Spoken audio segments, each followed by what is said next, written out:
మిత్రులందరికీ కనుమ పండుగ శుభాకాంక్షలతో నేను మీ ప్రియా చౌదరి.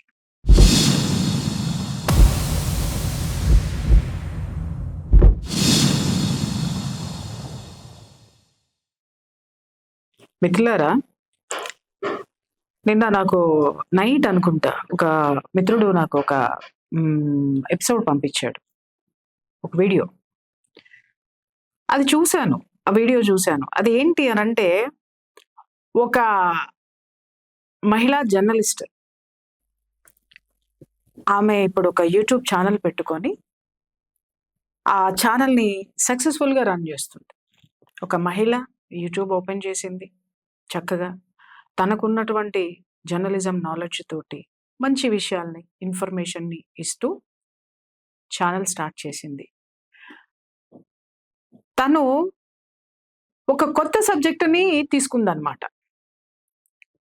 ఆ కొత్త సబ్జెక్ట్ ఏంటి అనంటే, కులాల గురించి, ఏ కులము ఎలాంటి హిస్టరీ ఉంది అనేటటువంటి దాంట్లో ఉన్నటువంటి పాజిటివ్‌ని, అలాగే ఆ కులం యొక్క స్ట్రెంగ్త్‌ని చెప్పేటటువంటి ప్రయత్నం. నిజంగా చెప్తున్నా, ఇది ఆహ్వానించదగ్గ విషయం. ఏ జర్నలిస్టు మాట్లాడలేనటువంటి విషయాన్ని ఆ అమ్మాయి చాలా డైనమిక్‌గా తీసుకుంది. ఆ అమ్మాయి పేరు లక్ష్మి. అలాగే ఆ ఛానల్ పేరు మగధ ఛానల్. మగధ పేరు కూడా అద్భుతంగా ఉంది. నాకు బాగా నచ్చింది. అమ్మాయి చాలా డైనమిక్‌గా ఎపిసోడ్స్ చేస్తుందండి. ఎందుకు అనంటే, ఇవాళ ఒక జర్నలిస్ట్ అయ్యుండి కులాలు మాట్లాడొచ్చా అని మీరు మాట్లాడతారేమో. ఎందుకు మాట్లాడకూడదు? ఎందుకు మాట్లాడకూడదండి?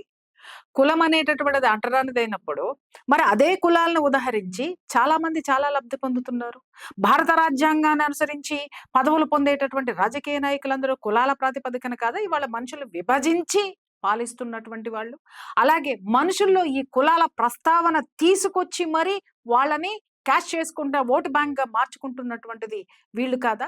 ఇలాంటి సందర్భంలో ఇవాళ ఎంత చదువుకున్న వాడైనా ఎందుకు మాట్లాడుతున్నానంటే ఈ విషయము, ఆ అమ్మాయి మీద ట్రోలింగ్ చేసేసారండి విపరీతంగా. ట్రోలింగ్ చేసినటువంటి ప్రతి ఒక్కడు చదువుకున్నోడే. చదువుకున్నోడు ఎవ్వడు లేడు. చదువుకున్నోడో, చదువుకొన్నాడో తెలీదు.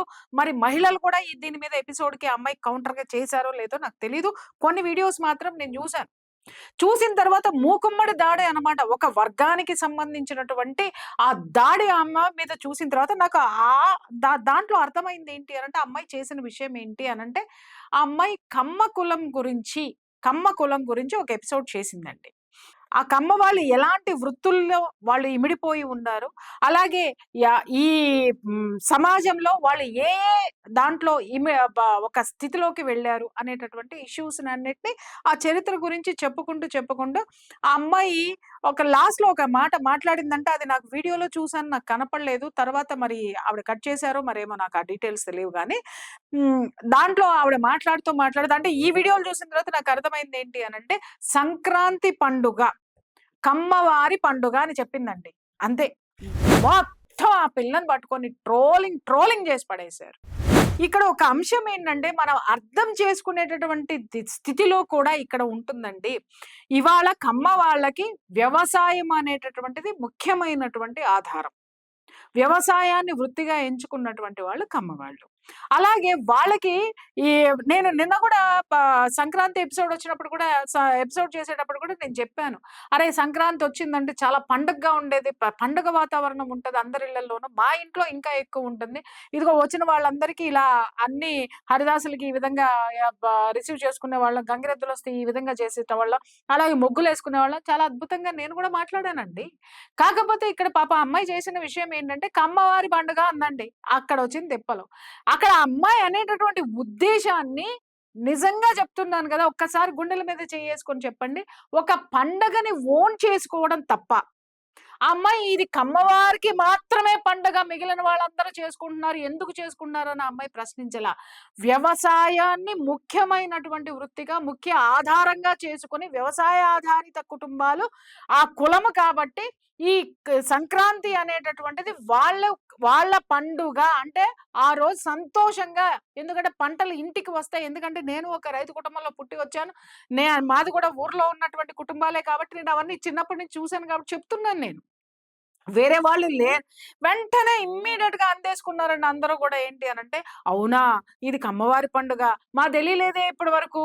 అయితే మేము చేసుకోకూడదా?" ఏవండీ ఒక్కసారి ఆ ఇంటెన్షను ఏ విధంగా అర్థం చేసుకోండి. అంటే ఇక్కడ ఆ అమ్మాయిని ట్రోల్ చేయాలి. అలాగే ఈ కమ్మ కులాన్ని విపరీతంగా ట్రోల్ చేసేయాలనేటటువంటిది ఒకటి ఎవరో పెట్టుకొనున్నారు. ఓ పెద్ద తలకాయి. ఆ పెద్ద తలకాయ నుంచి వచ్చినటువంటి ఈ వైరస్ అన్నమాట ఇదంతా కూడా. నేను కింద మాట్లాడిన వాళ్ళని నేను ఏమననండి. విమర్శించిన వాళ్ళని కూడా నేనేమనను. ఎందుకు ఏమనను అంటున్నాను అనంటే, వాళ్ళు వ వ వాళ్ళకిచ్చినటువంటి జాబ్ కాబట్టి అది. నిజంగా ఉన్నటువంటి వాళ్ళెవరు కూడా ఇంకెవరైనా విమర్శించారేమన్నా నేను చూసాను గానీ, ఇవి నాకు నేను చూసినట్టు అన్ని చూసే ఓపిక నాకు లేదు. ఉన్నంత వరకు కూడా ఒక వర్గానికి, ఒక పార్టీకి సంబంధించినటువంటి ఛానల్స్‌కి సంబంధించినటువంటి వాళ్ళే ఆ అమ్మాయిని విమర్శించారు.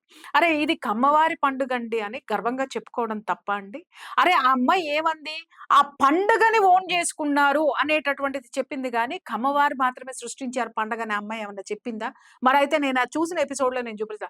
కమ్మవారు సృష్టించిన పండగని చెప్పిందా? చెప్పండి. చెబితే అది తప్పు. లేదు.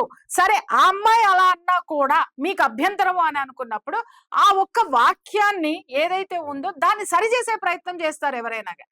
అమ్మ ఇది సంక్రాంతి అనేటటువంటిది అన్ని కులాలకి సంబంధించినటువంటి పండుగ. మీరు ఒక్క కమ్మవారికే సొంతం చేసుకుంటే ఎలా అని మీరు ఒక మాట మాట్లాడడంలో తప్పు లేదు. కానీ అసలు ఆ అమ్మాయి క్యారెక్టర్ అసాసినేషను, ఆ అమ్మాయి గురించి మాట్లాడడము విపరీతమైనటువంటి అక్కడ నాకు కనిపించింది ఏంటంటేనండి, ఆ అమ్మాయికి అమ్మవారి పండగ అని ఆ అమ్మాయి మాట్లాడింది మెయిన్ ఉద్దేశ్యం గాదు. ఇది మొత్తం ఏంటంటే ఒక వర్గాన్ని, ఒక వర్గం మొత్తాన్ని గూడా ఇంత ఎందుకో పనికిరాని వర్గం అనేటటువంటి ఒక నింద వేసేటటువంటి ప్రయత్నాలే ఇక్కడ జరిగినాయి. అందరూ చదువుకున్న వాళ్ళేనా? చదువుకున్న వాళ్ళేనా? ఎంతటి వాడు మాట్లాడినా పొరపాట్లు దొర్లుతాయి. అలాగే ఎలా చెప్పాలనుకున్నా కొంచెం ఉత్సాహంలో లేదా మీరన్నట్టుగా అత్యుత్సాహంలో కొద్దిగా ఇది కమ్మవారి పండుగ అని చెప్పినప్పుడు ఒక సోదరిగా మీరు దాన్ని కరెక్ట్ చేయలేరా? ఆడపిల్ల అని కూడా చూడకుండా, మహిళని కూడా చూడకుండా ఇష్టం వచ్చినట్టు ట్రోల్ చేసేసి, ఆ అమ్మాయి క్యారెక్టర్ అసాసినేషన్ చేసేసి, ఆ అమ్మాయిని ఏదో చేసేసి, ఏదో మాట్లాడుతున్నారే! ఏం మనుషులండి మీరు? ఏం మనుషులు? కనీసము ఏం మాట్లాడుతున్నారో మీకు సరే ఆ అమ్మాయి మాట్లాడిన దానికి స్పృహ లేదండి. మీకు మాట్లాడిన దానికి స్పృహ ఉందా? మాట్లాడిన వాళ్ళందరిని ఒక ప్రశ్న ఇస్తున్నాను. డాక్టర్ బిఆర్ అంబేద్కర్ గారు ఎవరండి ఆయన? మనకి ఏ విధంగా తెలిసిందండి? రాజ్యాంగాన్ని రచించినటువంటి వ్యక్తి ఎవరంటే బిఆర్ అంబేద్కర్ అని నేను చదువుకున్నా. కాబట్టి అక్కడ చదువుకున్నప్పటి నుంచి బిఆర్ అంబేద్కర్ గారు మన భారతదేశానికి రాజ్యాంగాన్ని ఇచ్చినటువంటి వ్యక్తి. ఆయన చాలా గొప్పవాడు, చాలా చదువుకున్నాడు. చిన్నప్పటి నుంచి కుల వివక్షకి గురైనా కూడా ఒక స్థితికెళ్ళినటువంటి గొప్ప వ్యక్తి. యెస్. ఈ స్థితి జనానికి ప్రజల్లో ఒక వ్యక్తికి ఏదైనా వస్తే దాన్ని ఛాలెంజింగ్‌గా తీసుకొని నిలబడాలి. కాబట్టి ఒక గౌరవం పొందినటువంటి వ్యక్తి. కాబట్టి మనం కూడా జీవితంలో ఒక గౌరవమైనటువంటి స్థితికి చేరుకోవాలని చెప్పేసని ఒక ఇన్‌స్పిరేషన్‌గా ప్రతి ఒక్కళ్ళు తీసుకున్నారు. అవునా అండి? భారతదేశానికి సంబంధించినటువంటి ప్రతి ఒక్క కులము, మతము ఆయన్ని ఓన్ చేసుకుంది. కానీ ఇక్కడ గత కొంతకాలం నుంచి గాదు. మొత్తం ఒక సిట్యుయేషన్ నుంచి స్వతంత్రం వచ్చిన దగ్గర నుంచి కూడా చూస్తున్నాం. కొంతమంది ఆయన్ని కేవలం దళిత వర్గాలకి దేవుడు, దళిత వర్గాలకి మాత్రమే నాయకుడు అని వాళ్ళు ఓన్ చేసుకున్నారు. అవునా? మరి ఇప్పుడు మనం వీళ్ళ గురించి ఆ బిఆర్ అంబేద్కర్ గారిని ఎవరైతే ఓన్ చేసుకున్నారో, అయ్యో! బిఆర్ అంబేద్కర్ గారు మీ వాడా? మా వాడనుకుని అనవసరంగా భారత రాజ్యాంగాన్ని రచించాడని జెప్పేసని మేము చాలా ఊహించామే. చాలా గొప్పగా ఫీలయ్యామే అని వెటకారంగా మాట్లాడగలమా? మాట్లాడగలమా? లేకపోతే వాళ్ళు ఆయన్ని నాయకుడుగా చేసుకున్నందుకు గౌరవిస్తున్నామా లేదా? ఇవాళ వాళ్ళు దళితులందరూ కూడా దళిత బిడ్డలందరూ కూడా ఆయన్ని ఓన్ చేసుకున్నారని ఆయన్ని మనం దూరం చేసి దళితులందరిని తిట్టామా? తిట్టే తిట్టే దమ్ము ధైర్యం ఉందా? ఇలా విమర్శించే దమ్ము ధైర్యం ఉందా? అరే! ఏ వర్గానికి చెందినటువంటి వాళ్ళు వాళ్ళని లేకపోతే ఆ స్థితిని ఓన్ చేసుకుంటారు. అది తీవ్రత అంటే సమాజానికి వ్యతిరేకం అనుకున్నప్పుడు లేదా చెడు చేస్తుందనుకున్నప్పుడు దాన్ని విమర్శించండి తప్పులేదు.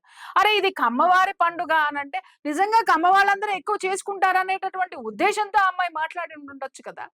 నిజంగా మీరనుకుంటారు ఆ అమ్మాయి ఎవరో నాకు తెలుసు లేకపోతే భుజాన్ని అమ్మాయితో నాకంత పరిచయం లేదు. ఏదో 1, 2 సార్లు నేను ఏదో ఇష్యూ మీద ఫోన్‌లో మాట్లాడాను అంతవరకే.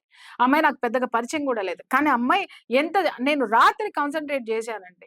అమ్మాయి చక్కగా కులాల గురించి మాట్లాడుతుంది. అరే! ఎందుకు మాట్లాడకూడదండి? ఎందుకు మాట్లాడకూడదు? ఇలాంటివన్నీ దాచిపెట్టే కదా! ఇవాళ మనుషుల్ని ఎంత ఒక కుల అహంభావానికి గురి చేశారు తప్ప, ఎవరికి వాళ్ళకి ఆ కులంలో ఉన్నటువంటి పెద్దవాళ్ళు మిగిలినటువంటి వాళ్ళని కలుపుకుంటూ ఎలా ముందుకు వెళ్లారు? ఆ కులంలో ఉన్నటువంటి నాయకులు కులానికి మాత్రమే కాదు, సమాజంలో కూడా నాయకులయ్యారంటే సమాజంలో ఉన్న అన్ని వర్గాలని కూడా కలుపుకొని వెళ్లారు.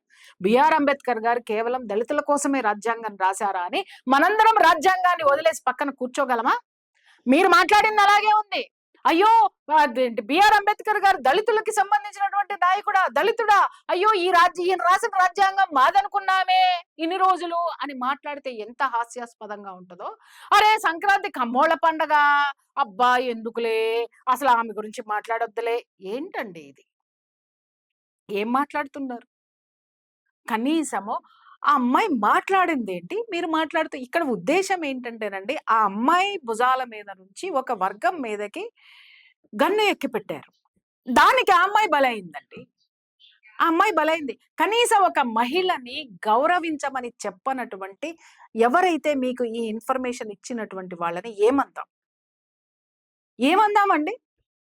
కనీసం మహిళలకి గౌరవం ఇవ్వనటువంటి ఈ సమాజంలో నేను చెప్తున్నాను ఈరోజు. ఇక నుంచి మహిళల గొంతుకలు మాత్రం ఖచ్చితంగా లేస్తాయి.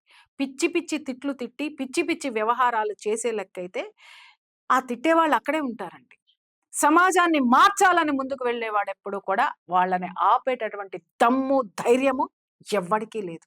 ఒకవేళ ఆపినా వాడి ప్లేస్‌లో అంతకంటే గొప్పోళ్ళొస్తారు. Mind it. భారత్ మాతాకి జై.